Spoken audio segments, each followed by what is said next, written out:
अगर दो equal charge हैं, मतलब मान लीजिए दोनों Q हैं, ठीक है, are placed at some distance, वो एक दूसरे से कुछ डिस्टेंस पर हैं, हमने कहा a डिस्टेंस पर हैं, then potential difference between them is U।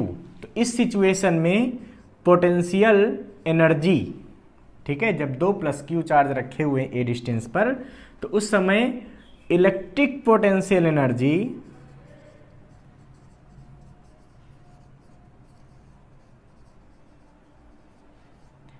Is U। ये कितनी है? U है। तो हमसे कहा जा रहा है कि अगर तीसरा +Q चार्ज, ठीक है, जैसे ये +Q और ये +Q, a डिस्टेंस पर रखे हुए हैं, और अगर तीसरा +Q चार्ज यहां कहीं पर रख दिया जाए इस तरह से कि वो इन दोनों से a डिस्टेंस पर हो, ऐसे, ठीक है, तो अब वर्क डन कितना करना पड़ेगा इस +Q चार्ज को लाने में, ठीक है। तो हमें बताना है कि वर्क डन इन ब्रिंगिंग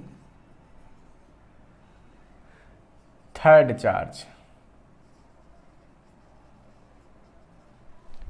तो देखिए, ये पहला चार्ज Q1, ये दूसरा चार्ज Q2, ये तीसरा चार्ज Q3। आपको ये तो पता है कि इनिशियल सिचुएशन में पोटेंशियल एनर्जी U थी, मतलब अगर U का फार्मूला में लिखना चाहता तो क्या आता, 1/4πε0 Q1 Q2 Q into Q यानी कि Q² अपॉन डिस्टेंस A। इस सिचुएशन में पोटेंशियल एनर्जी इसकी क्या रही होगी, सोचिए, final potential energy, final potential energy ये होगी U dash is equal to, तो क्या होगी 1/4πε0, कॉमन आ जाएगा, Q1 Q2 अपान ए, तो यहाँ Q² अपान ए, यहाँ से भी Q² अपान ए, यहाँ से भी Q² upon A, means Q² upon A plus Q² upon A plus Q² upon A. इसका मतलब अब U डैश की वैल्यू आ जाएगी 1/4πε0 3Q² अपान ए, ठीक है। सो वर्क डन, तो वर्क डन इस सिचुएशन में क्या होगा, work done is equal to हो जाएगा चेंज इन पोटेंशियल एनर्जी, जो पोटेंशियल एनर्जी चेंज करना पड़ा होगा वही वर्क डन बन जाएगा। इसका मतलब ये हो जाएगा बच्चों हमारे पास 1/4πε0, चेंज कैसे निकलेगा भाई, final energy minus initial energy कर दो, क्योंकि फाइनल वाली ज़्यादा है, इसका मतलब वर्क हमको करना पड़ा होगा, एनर्जी इंक्रीज हो गई। अभी अगर डिक्रीज हो रही होती तो वर्क रिसीव हो जाता, simple.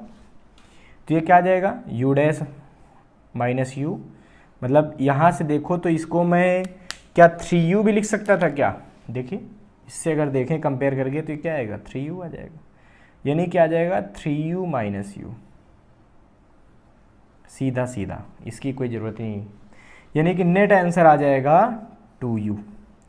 So the work done in bringing third charge is U।